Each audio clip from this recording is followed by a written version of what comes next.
When you get killed by army ants, it's not bites that kill you, it's invasion of the lungs.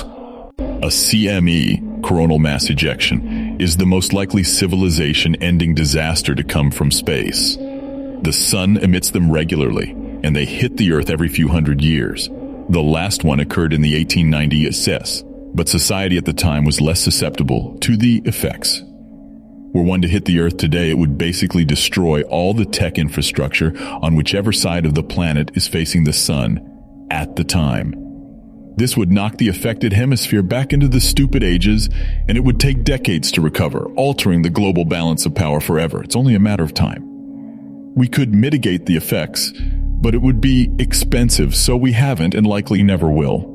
At least not until the problem becomes real to people. By then, it will be too late. This is a much more likely scenario than an asteroid impact.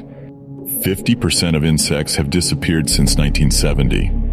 Insect population is down 27% in the last 30 years, declining between 1 and 4% each year depending on the genus. All banana are actually just clones of a single banana. That's why there are no seeds in them. We still have the old strains of bananas, but we haven't managed to start regrowing them without them dying out again. Bananas could be gone within a year. We only grow one type of banana tree. If a specific infection occurs that kills that kind of tree, it would spread like wildfire, and we have no alternative.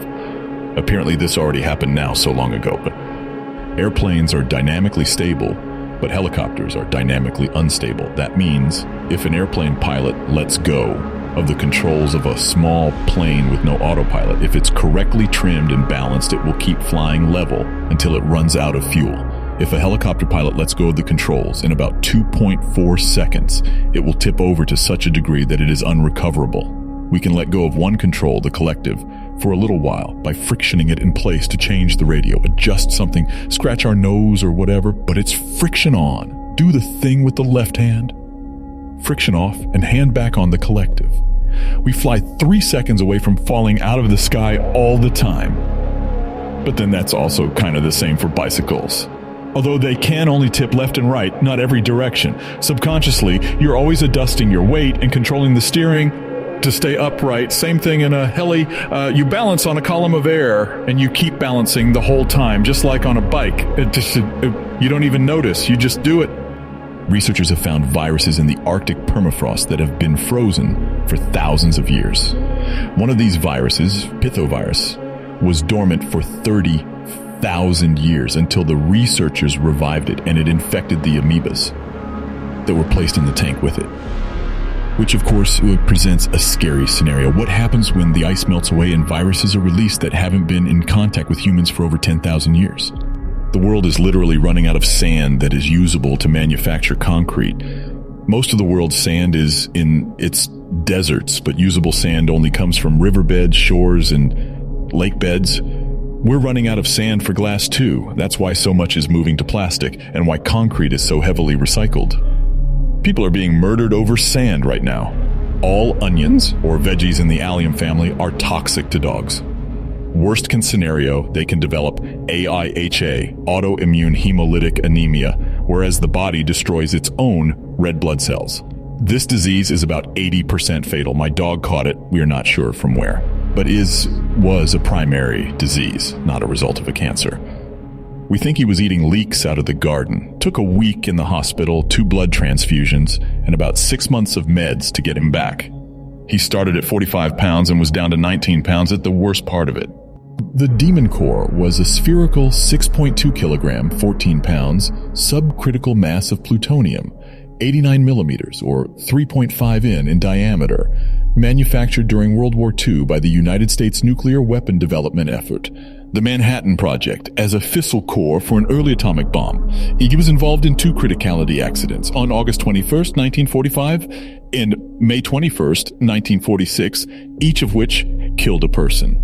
There are weaponized strains of anthrax which can remain viable and dangerous for 40-plus years after release. In 1942, the UK tested an anthrax bomb on Grunard Island, killing a flock of sheep in days. Some died in hours.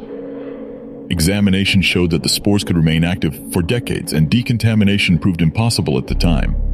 The project was scrapped. Fast forward to 1981, an eco-terrorist group smuggled a sample off of the island and threatened the UK government with releasing it if the island wasn't decontaminated. The spores were still active and deadly. It took 4 years to plan and execute the cleanup, using 280 tons of formaldehyde in a seawater solution and removing 7 hectares worth of soil to a depth of 3 feet, about 58,000 tons of topsoil, where the concentration was too high for the juice to do the job. The island was confirmed clean in 1990, 4 years after cleanup began. Activated charcoal in foods and drinks can decrease the effectiveness of any medications you take. Those Instagrammable black foods can end up killing you if you're not careful. 1 in 3 people will get cancer. It's 2 in 5 in the US and slightly higher in the EU, especially Germany, where it is almost 1 in 2. Heart muscle cells don't reproduce much in adults, roughly 1% per year. If you have an infarction or other stressor that kills those cells, then your heart won't be able to grow new cells to replace the dead ones. This is why patients with diseases like heart failure end up needing a heart transplant. Trying to get this process to happen is a major goal for many cardiac researchers.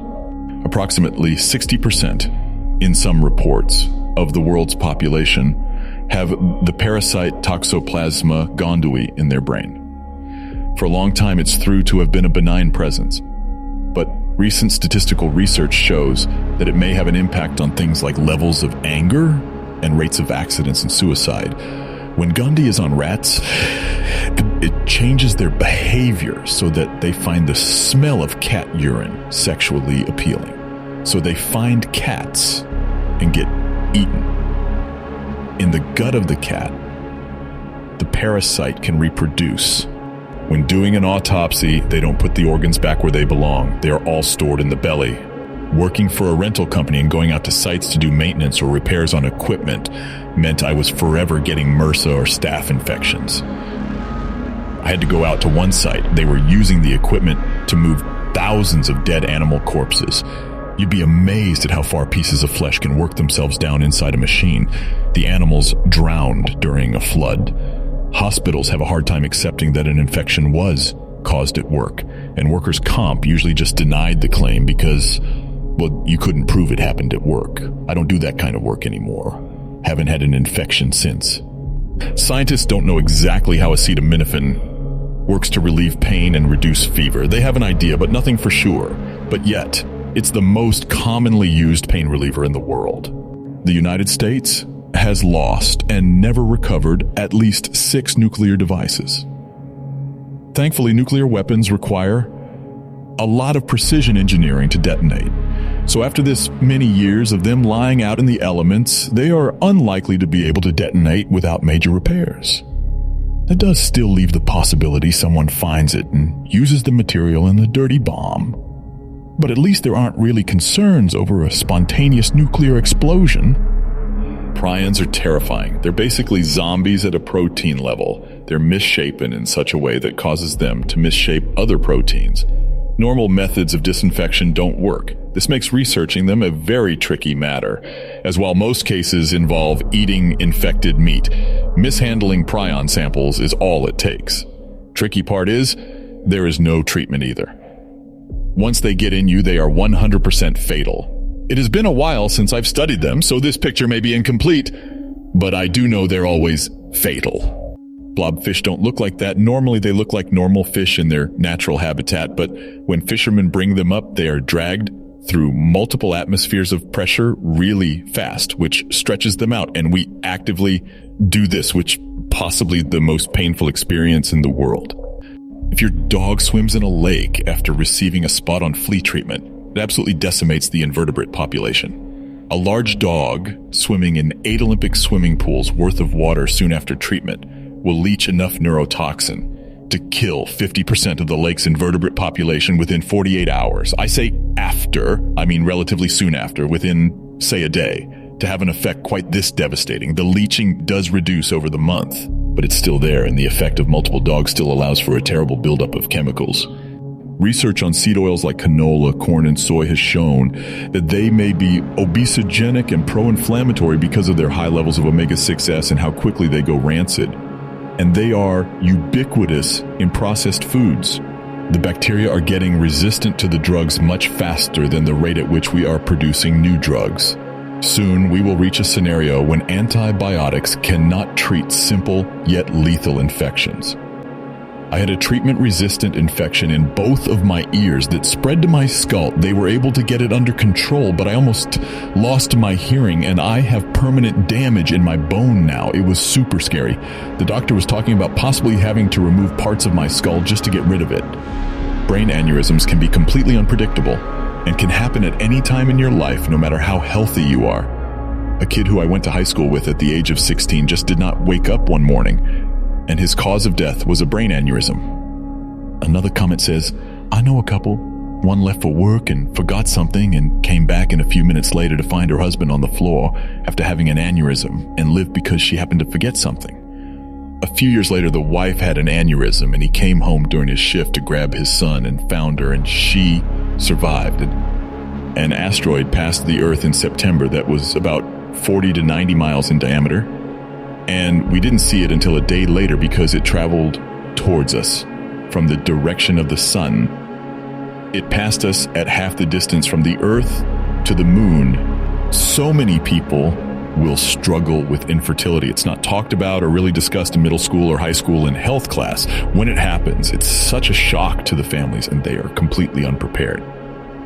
The numbers are going up as well. Statistical 1 in 4 pregnancies end in miscarriage, which is pretty high, but again, miscarriage isn't discussed.